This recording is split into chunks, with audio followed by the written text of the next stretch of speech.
The sound of 40 children laughing stopped so suddenly, it was like someone had pressed mute on the world. I was carrying a tray of juice boxes from the kitchen when I heard the clown's voice boom across my backyard. "This little girl isn't really her mommy's daughter." Every parent who'd stayed for the party turned to stare. Every child stood frozen, their balloon animals dropping to the grass. And there, in the center of it all, was my 8-year-old daughter, Meadow, wearing her special birthday dress and flower crown, her face transforming from joy to complete devastation as the words kept coming. "She's adopted. That means her real mommy and daddy didn't want her." I'm Juliana, and I'm about to tell you how my sister Ramona orchestrated the cruelest moment of my daughter's life at her own birthday party, how she paid a clown named Dennis Crowell to announce my daughter's adoption to 40 kids, like it was some kind of twisted party trick, how I found my baby girl hiding in a closet 5 hours later, asking me if she was broken, and how what started as a family birthday party ended in a courtroom with a judge's decision that made headlines across Ohio. My sister thought she was teaching my daughter a lesson about truth. Instead, she taught me that sometimes the people who share your blood are the ones most capable of drawing it. She taught me that protecting your child means being willing to fight anyone who tries to break them, even if that person is your own family. And she taught 48-year-olds at that party that adults can be monsters hiding behind painted smiles. But most importantly, this is the story of how my daughter Meadow learned she wasn't given away because she wasn't wanted. She was chosen because she was precious. And how one horrible moment at a birthday party became the catalyst for changing adoption conversation laws in our entire state. The clown my sister hired thought he was delivering a punchline. The judge delivered justice instead, and the amount he ordered my sister to pay was just the beginning of what she lost that day. 3 months before Meadow's 8th birthday, she asked me a question that made my heart skip. We were in the kitchen of our small house in Cincinnati, making Sunday morning pancakes, when she looked up at me with those bright green eyes and said, "Mama, why don't I look like you?" I'd been preparing for this conversation since the day I brought her home 7.5 years ago. The adoption agency had given me books, pamphlets, even a script for how to handle it. But standing there with flour in my hair and my daughter's trusting face looking up at me, every prepared word disappeared. "What makes you think you don't look like me?" I asked, buying time while flipping a pancake shaped like a butterfly, her favorite. "Carly at school said real families look alike. You have dark hair and brown eyes. Mine are different." I knelt down to her level. "Families are made of love, baby, not matching hair colors. And you're my real daughter in every way that matters." She seemed satisfied with that answer, but I knew the full conversation was coming. I just wanted it to happen on my terms, in my timing, when I could control the narrative and make sure she understood how deeply wanted she was. I'm Juliana Garrett, and I run a small bakery called Sweet Dreams on Morrison Avenue. It's nothing fancy, just a corner shop where I make wedding cakes and birthday treats. The income isn't much, but it kept us afloat and let me work my own hours to be there for Meadow. I'd opened it 2 years after adopting her, using my grandmother's life insurance money as startup capital. The adoption had been my miracle after 5 years of trying to conceive. 3 failed rounds of IVF had drained my savings and my marriage. My ex-husband Trevor had walked out when I suggested adoption, saying if he couldn't have his own kids, he didn't want any at all. The divorce papers were signed the same week I got the call about Meadow. She was 6 months old, born to teenage parents in Kentucky, who wanted more for her than they could provide. The moment the social worker placed her in my arms, I understood what people meant by love at first sight. Her birth parents had named her Meadow, and I kept it. It was the one thing they could give her that I wouldn't change. My family's reaction had been mixed. My mother, living in Florida with my stepfather, had flown up immediately, crying happy tears when she held her first grandchild. "Biology doesn't make a family," she'd said. "Love does." But my older sister Ramona had been different from the start. She lived 20 minutes away in Indian Hill, the wealthy suburb where she sold luxury real estate. With her husband Paul's investment banking salary and her commissions, they lived in a house that could fit my entire home in their garage. She had twin boys, Colton and Bridget, conceived through expensive fertility treatments that she never let anyone forget about. "You're so brave," Ramona had said when she first met Meadow, though brave sounded like foolish in her tone, taking on someone else's responsibility. Over the years, her comments had gotten worse. At Christmas, she'd buy her twins expensive electronics while giving Meadow dollar store toys, saying, "I don't want to spoil someone else's child too much." At family dinners, she'd make pointed remarks about nature versus nurture when Meadow showed any stubbornness or difficulty. 2 weeks before the party, Ramona had surprised me by offering to help. We were having coffee at my bakery after closing time, and she'd seemed genuinely interested in making the party special. "You always do everything alone, Jules," she'd said, stirring her latte. "Let me hire the entertainment. I know you're stretched thin with the bakery." I should have known better. Ramona never did anything without an agenda, but I was exhausted from working extra hours to pay for party supplies, and her offer seemed like an olive branch. "That would be amazing," I'd said. "Meadow's been asking for a clown or magician." "Leave it to me," she'd replied with a smile that, looking back, should have warned me. The morning of February 15th, I woke at 5 to start decorating. The weather was surprisingly warm for winter, perfect for a backyard party. I strung lights across the trees, set up pink and purple tablecloths, arranged 40 party favor bags I'd assembled myself. The unicorn bounce house I'd rented stood proud in the corner of the yard. By noon, everything looked magical.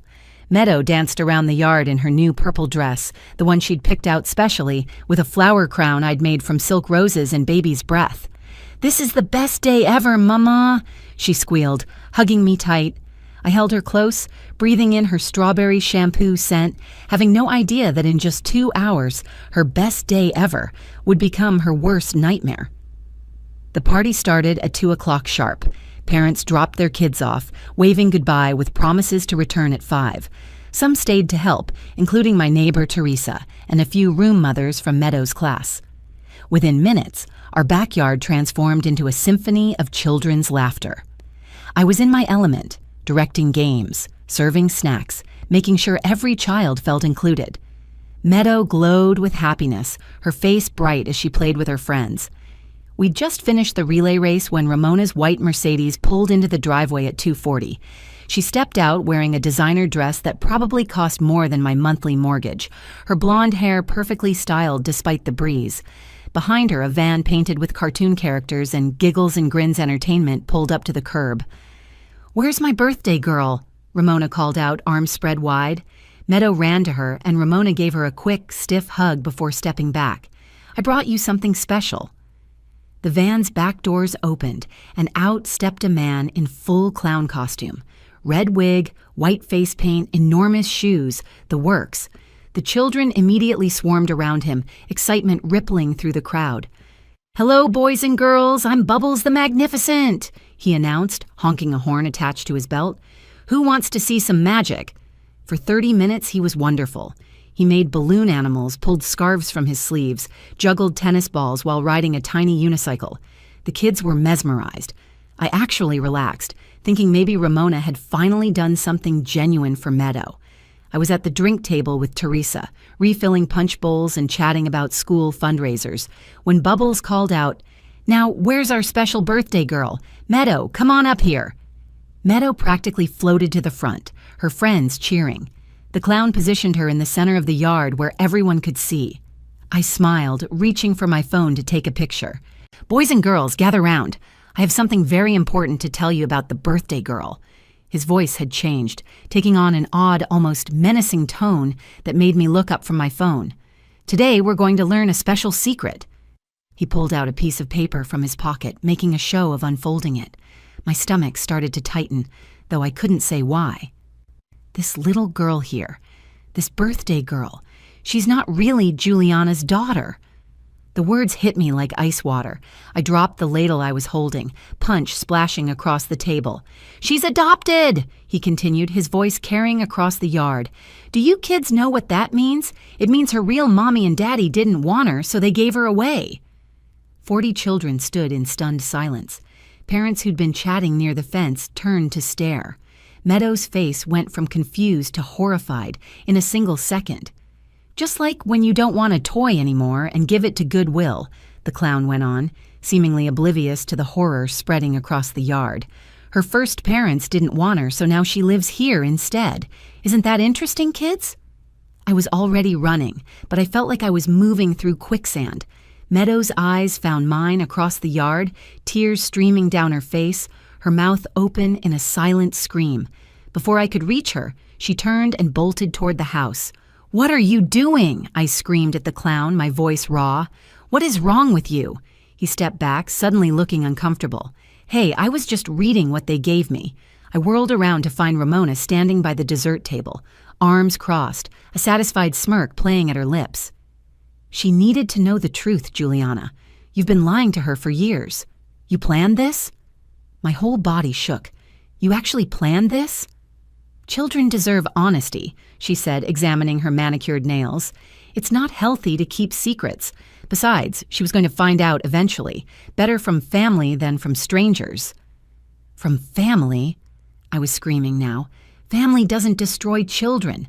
Family doesn't hire someone to humiliate an 8-year-old at her birthday party." Parents were already gathering their children, horrified whispers spreading through the crowd. Some kids were crying, scared and confused by what they'd witnessed.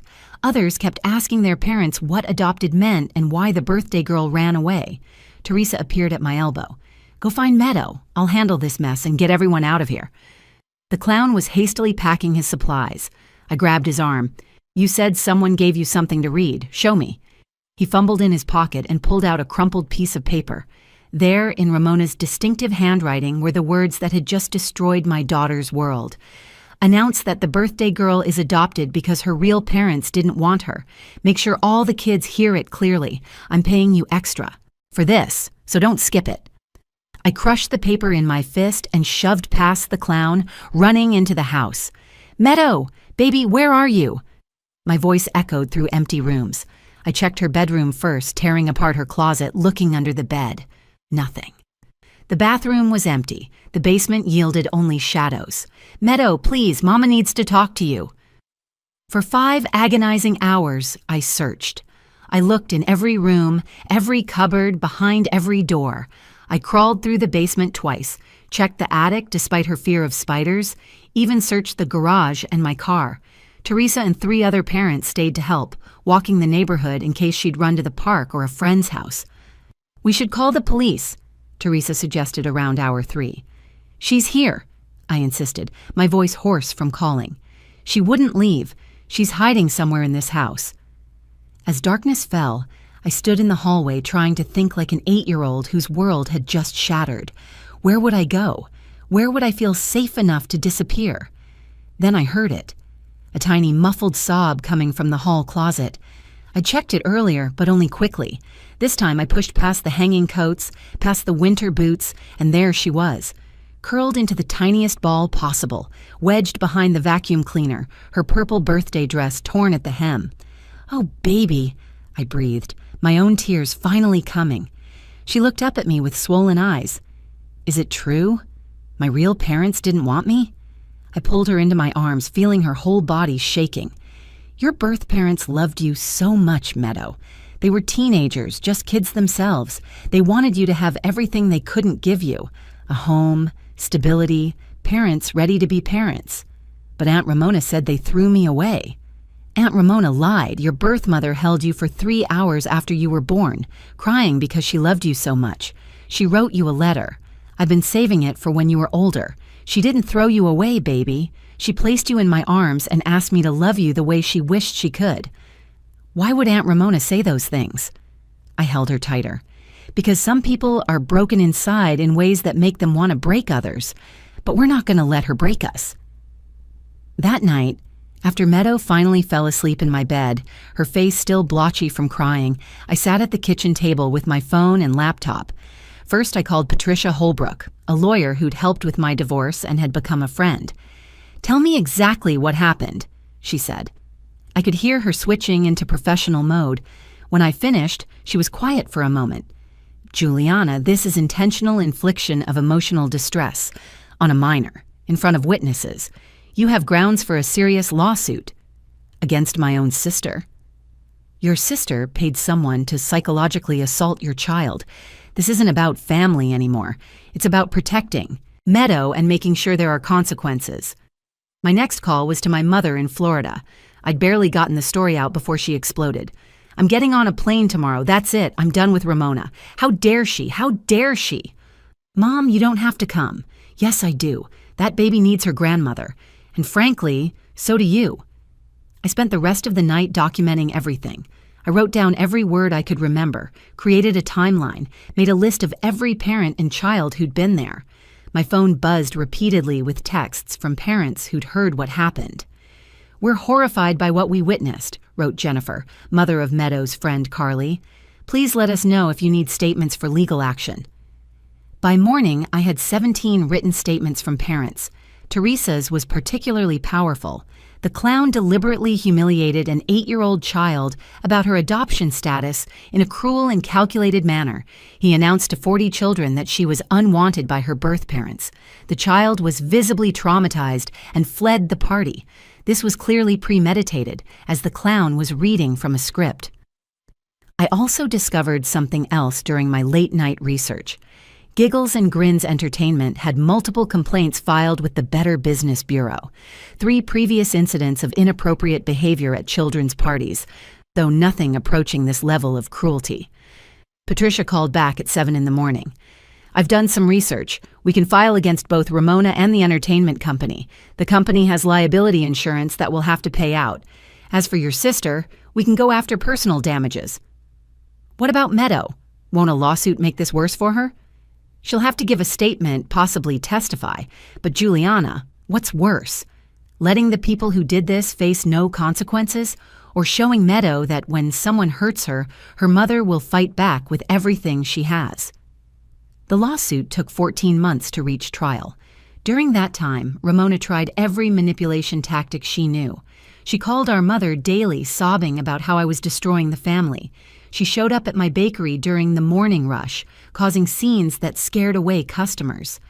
"You're suing me over telling the truth?" she screamed one morning, as a line of regulars backed toward the door. "I did that child a favor. Now she knows why she doesn't fit in." "Get out before I call the police," I said, my hands steady despite my rage. "And she fits in perfectly. You're the one who doesn't belong in our lives." She tried to rally family members to her side. Our cousins, aunts, uncles, everyone got calls about how I was overreacting, how I was traumatizing Meadow worse by pursuing legal action. Most of them had already heard the real story from Mom. They stopped taking her calls. The trial began on a cold April morning. Meadow, now 9, sat beside me in a navy dress, her hand in mine. She'd been preparing with a child psychologist for months, learning how to talk about that day without reliving the trauma. Patricia opened with the facts. A paid entertainer hired by the defendant had deliberately humiliated a child about her adoption status. The defendant had written a script specifically designed to cause emotional harm. 40 witnesses, 17 written statements, and 1 piece of damning evidence. The script in Ramona's handwriting. Dennis Craywell, the clown, took the stand first. Without his costume, he looked small and ordinary, a middle-aged man who did children's parties for extra income. "Mrs. Hutchinson paid me an extra $200 to read that script," he testified. "She said it was important the kid learn the truth and that this would be a memorable way to do it." "Did you have concerns about reading it?" Patricia asked. "I figured it was a weird family thing. Maybe they had some special way of handling it. She said she was the aunt, so I thought it was authorized." "But you knew it would hurt the child." He shifted uncomfortably. "I mean, yeah, it seemed harsh, but $200 extra is a lot for me." Ramona took the stand next, dressed in a conservative suit, trying to look sympathetic. She maintained her position that she'd done nothing wrong. "Children shouldn't be lied to," she said, dabbing at her eyes with a tissue. "My sister was creating a fantasy that would eventually crumble. I was trying to help." "By publicly humiliating an 8-year-old? Patricia pressed. "By ensuring she knew her truth."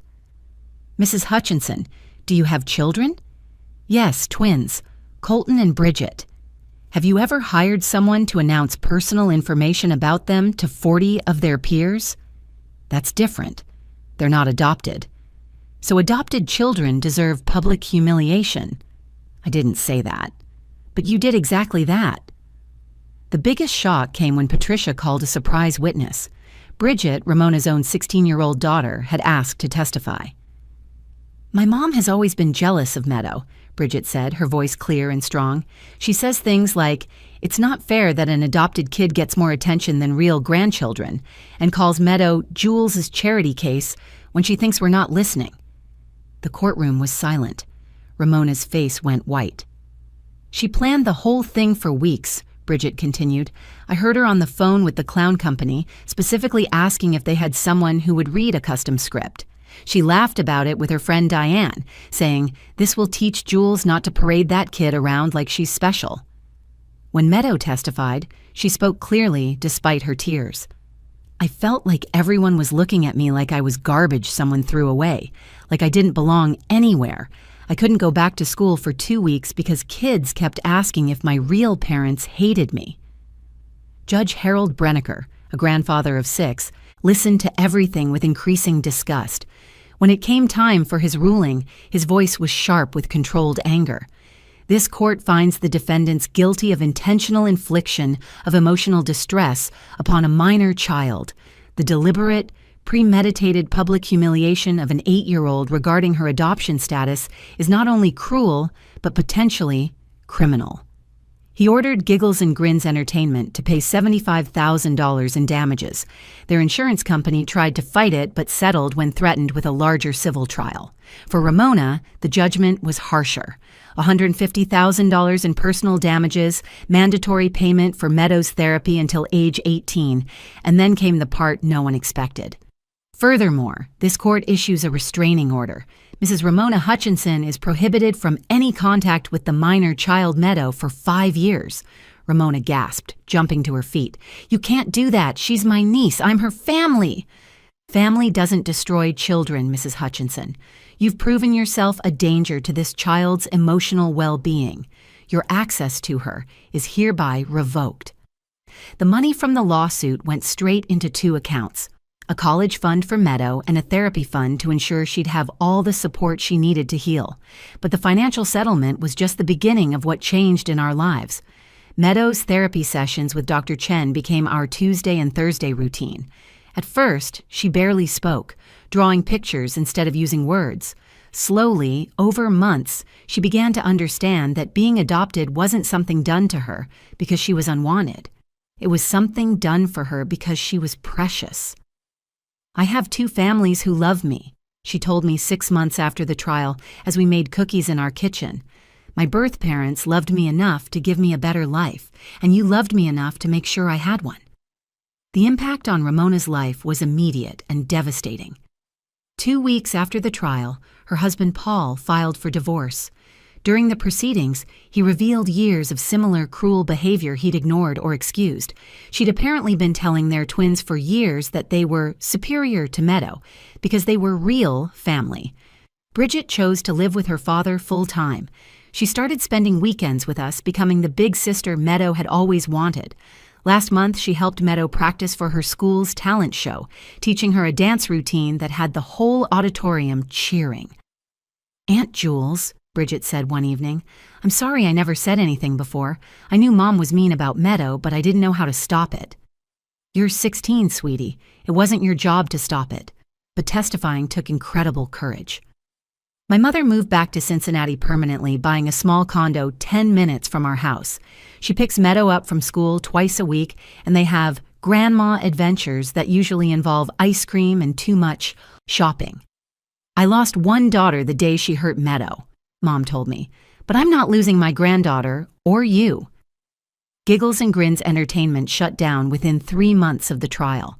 The local news had picked up the story, and no parent would hire them after that.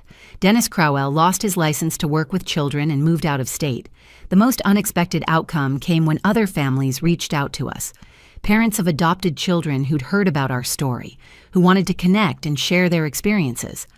What started as coffee meetups in my living room grew into something bigger. We founded the Cincinnati Chosen Families Support Group. Every month, 50 families gather at the community center. Adopted kids meet other adopted kids. Parents share resources and advice. Meadow has become something of a spokesperson, though she'd never use that word. "When someone tries to hurt you with the truth, remember the whole truth," she said at our last meeting, standing confident at 10 years old. My aunt told me I was given away because I wasn't wanted. The whole truth is that I was chosen twice. Once by parents, brave enough to give me more than they had, and once by my mom, who fought for me when the world tried to make me feel small. 3 months ago, the Ohio State Legislature passed Meadows Law, making it a misdemeanor to deliberately humiliate or emotionally abuse a child about their adoption status. The law includes provisions for civil damages and mandatory counseling for offenders. Meadow decided she wanted to write a letter to her birth parents to be given to them through the adoption agency when she turns 18 if they want contact. I helped her write it last week. Dear birth parents, my name is still Meadow, the name you gave me. I'm 10 now and in 5th grade. I love soccer and drawing and my mom's chocolate chip cookies. I have green eyes like you wrote about in your letter and strawberry blonde hair that my mom says shines like copper in the sun. Someone once tried to tell me you didn't want me, but I know better. You wanted me to have everything, even if it meant you couldn't be the ones to give it to me. That's the biggest love there is. Thank you for choosing my mom to be my mom. She fought for me when someone tried to hurt me, and she tells me every day that I'm the best gift anyone ever gave her. I hope someday I can thank you in person. Love, Meadow. As for Ramona, she moved to Arizona alone. She sends letters to Mom sometimes, blaming everyone but herself. Mom throws them away unopened now. Sometimes hate disguised as honesty costs you everything worth having. Last week, Meadow's school had a family heritage project. Kids were supposed to bring in family trees. Meadow brought in 2 trees she'd drawn, their branches intertwining at the top where she'd drawn herself as a bright yellow sun. I'm not torn between 2 families, she explained to her class.